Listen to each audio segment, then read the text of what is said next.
호모 데우스 파트 2 제2부 호모 사피엔스 세계의 의미를 부여하다. 사피엔스가 지구상의 동물 중 최강이 된 이유는 무엇일까? 오늘날 인간이 이 행성을 지배한 것은 인간 개인이 침팬지나 늑대보다 훨씬 더 영리하고 손놀림이 민첩해서가 아니라 호모 사피엔스가 여럿이서 유연하게 협력할 수 있는 지구상의 유일한 종이기 때문이다. 우리가 알기로는 사피엔스만이 수많은 낯선 사람들과 매우 유연한 방식으로 협력한다. 우리가 지구라는 행성을 정복한 이유는 불멸의 영혼이나 어떤 특별한 종류의 의식이 아니라 바로 이 구체적 능력 덕분이다. 근대의 계약. 근대성은 일종의 계약이다. 우리 모두는 세상에 태어나는 날 이 계약에 서명하고 죽는 날까지 이 계약의 통제를 받는다. 사실 근대는 놀랍도록 간단한 계약이다. 계약 전체를 한 문장으로 요약할 수 있을 정도이다. 즉 인간은 힘을 가지는 대가로 의미를 포기하는 데 동의한다는 것이다.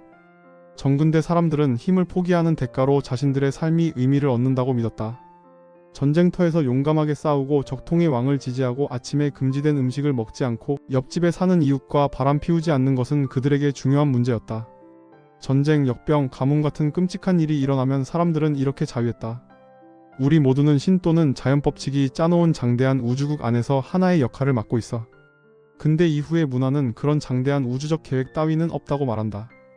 적어도 우리가 아는 과학 지식에 따르면 우주는 계획도 목적도 없는 과정으로 아무 의미 없는 소음과 광기로 가득하다.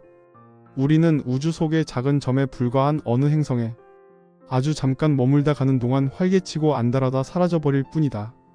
근대 이후의 세계는 목적을 믿지 않고 오직 원인만을 믿는다. 근대에 어떤 모토를 붙인다면 그것은 개 같은 일들이 일어나기도 한다가 될 것이다. 언젠가 우리의 지식이 어마어마해지고 기술이 고도로 발전해 우리는 영원한 젊음의 묘약과 진정한 행복의 묘약은 물론 우리가 원하는 모든 약물을 정제하게 될 것이다. 물론 우리를 막을 신은 없을 것이다.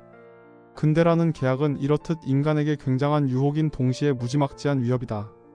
근대 이후 사회는 경제 성장이 가능할 뿐만 아니라 절대적으로 필요하다는 확고한 믿음 위에 서 있다. 경제 성장이 가족 간의 유대보다 더 중요한가? 자유시장 자본주의는 대담하게 그렇다는 윤리적 판단을 내리며 과학의 땅에서 종교의 땅으로 건너왔다.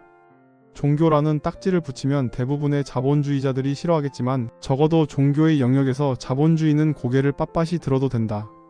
저 세상의 파이를 약속하는 다른 종교들과 달리 자본주의는 지상의 기적을 약속한다. 때로는 정말로 그런 기적을 가져다 주기까지 한다. 경제성장이 세계 모든 곳에서 거의 종교적 지위를 획득했다. 실제로 경제성장에 대한 우리의 믿음을 종교라 불러도 틀리지 않은 것은 우리가 당면한 윤리적 딜레마의 많은 부분을 경제성장이 해결해주는 것처럼 보이기 때문이다. 새로운 종교 인본주의.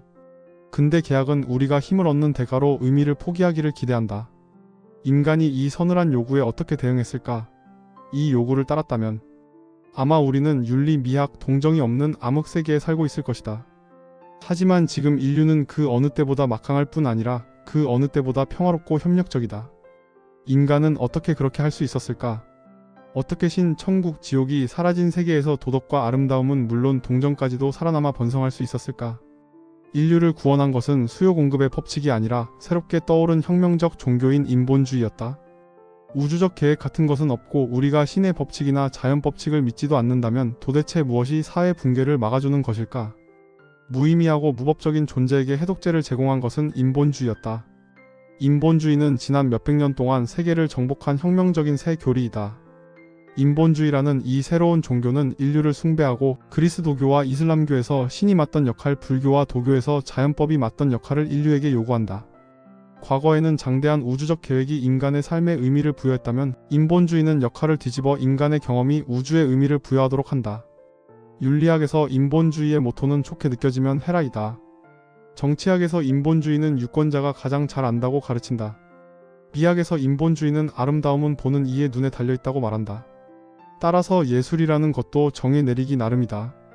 1917년 마르셀 듀샹은 대량 생산된 평범한 소변기를 구입해 그것을 예술작품이라고 선언하고 샘이라는 이름을 붙여 서명한 다음 뉴욕 전시회에 출품했다.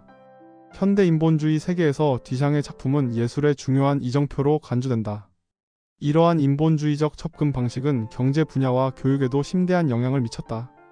가격이든 다른 어떤 것이든 자신들에게 가장 중요한 게 무엇인지는 고객들이 결정한다. 인본주의 교육은 학생들에게 스스로 생각하라고 가르친다. 19세기와 20세기에 이르러 인본주의가 사회적 신망과 정치적 힘을 얻으면서 서로 매우 다른 두 분파가 생겨났다. 바로 수많은 사회주의 세력과 공산주의 세력을 아우르는 사회주의적 인본주의와 나치를 가장 유명한 신봉자로 둔 진화론적 인본주의이다.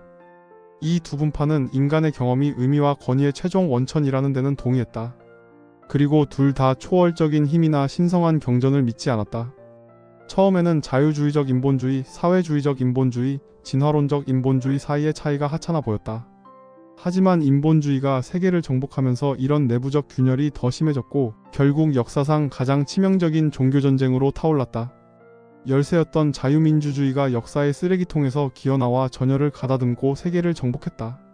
슈퍼마켓이 강제노동수용소보다 훨씬 강하다는 것이 증명되었다. 현재 개인주의, 인권, 민주주의, 자유시장이라는 자유주의 패키지를 대신할 이렇다 할 대안은 존재하지 않는다. 그렇다고 자유주의가 현재의 영예에 만족해도 된다는 뜻은 아니다. 자유주의가 인본주의 종교전쟁에서 이긴 것도 맞고 현재 마땅한 대안이 없는 것도 사실이다. 하지만 성공 그 자체에 파멸의 불씨가 들어있을지도 모른다. 승리한 자유주의 이상들은 이제 인류에게 불멸, 행복, 신성을 추구하라고 강요하고 있다. 제3부 호모 사피엔스 지배력을 잃다. 지금까지 높은 지능은 발달한 의식과 항상 짝지어 다녔다. 의식을 가진 존재만이 체스를 두고 자동차를 몰고 질병을 진단하고 테러범을 찾아내는 것 같은 높은 지능을 요하는 일들을 수행할 수 있었다. 하지만 지금 우리는 이런 일들을 인간보다 훨씬 잘할 수 있는 새로운 유형의 비의식적 지능을 개발하고 있다. 이런 일들은 모두 패턴 인식을 바탕으로 하는데 머지않아 비의식적 알고리즘이 인간의 의식보다 패턴 인식을 더 잘하게 될 것이기 때문이다. 21세기 경제의 가장 중요한 질문은 아마도 그 모든 잉여 인간은 무엇을 해야 하는가일 것이다. 거의 모든 것을 더 잘할 수 있는 높은 지능의 비의식적 알고리즘이 생긴다면 의식을 가진 인간은 무엇을 할 것인가? 알고리즘이 인간을 직업시장에서 몰아내면 전능한 알고리즘을 소유한 소수 엘리트 집단의 손에 부와 권력이 집중될 것이고 전례 없는 사회적 불평등이 발생할 것이다.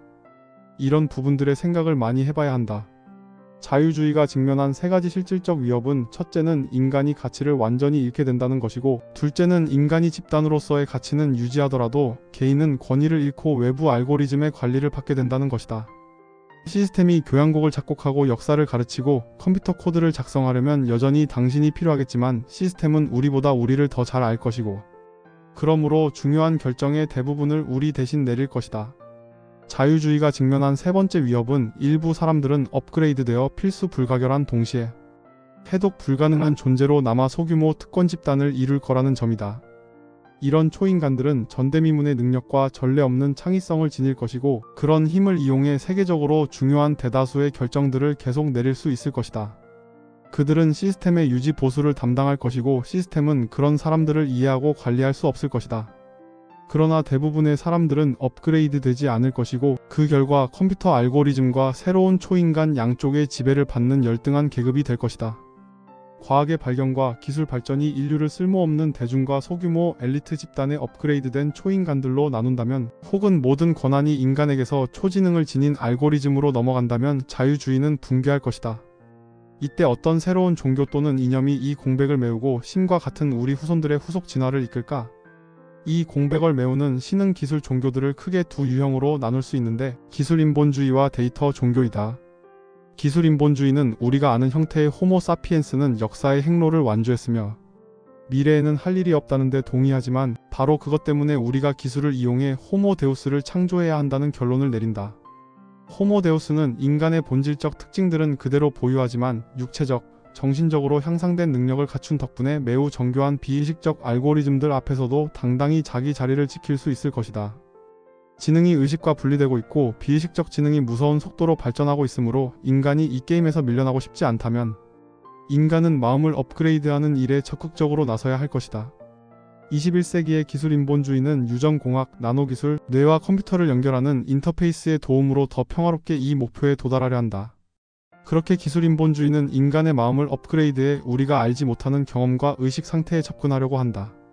세 번째 천년이 시작된 지금 자유주의적 인본주의가 기술 인본주의에 자리를 내주고 의학의 초점이 점점 환자를 치료하는 것보다 건강한 사람을 업그레이드하는 데 초점을 맞춤에 따라 우리는 완전히 다른 종류의 도전에 직면하고 있다.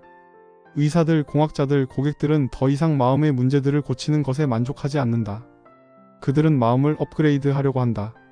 데이터교. 데이터교는 우주가 데이터의 흐름으로 이루어져 있고 어떤 현상이나 실체의 가치는 데이터 처리에 기여하는 바에 따라 결정된다고 말한다. 데이터교는 두 과학 조류의 격정적 합류에서 탄생했다. 찰스 다윈이 종의 기원을 발표한 때로부터 150년에 걸쳐 생명과학은 유기체를 생화학적 알고리즘으로 보게 되었다. 그리고 앨런 튜링이 튜링 기계라는 개념을 창안한 때로부터 80년 동안 컴퓨터 과학자들은 점점 더 정교한 전자 알고리즘을 설계하는 방법을 알아냈다.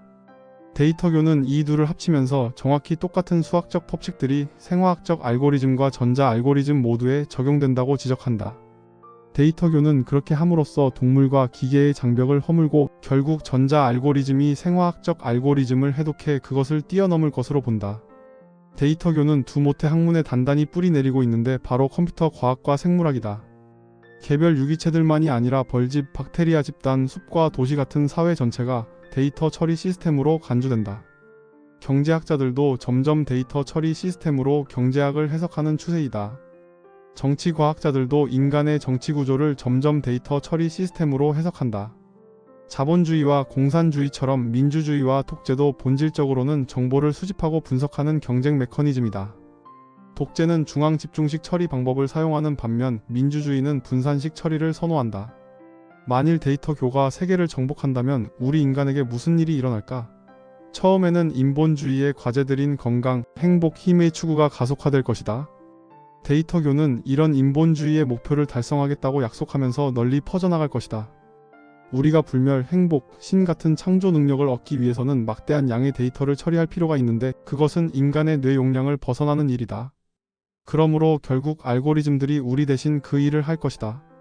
하지만 권한이 인간에게서 알고리즘으로 옮겨가는 즉시 인본주의 과제들은 폐기될 것이다. 우리가 인간 중심적 세계관을 버리고 데이터 중심적 세계관을 채택하는 즉시 인간의 건강과 행복은 보잘것없는 문제처럼 보일 것이다. 훨씬 더 나은 모델들이 존재하는데 왜 한물간 데이터 처리 기계에 신경을 쓰는가? 우리가 만물 인터넷을 만들려고 하는 것은 그것이 우리를 건강하고 행복하고 강하게 해줄 거라는 기대 때문이다.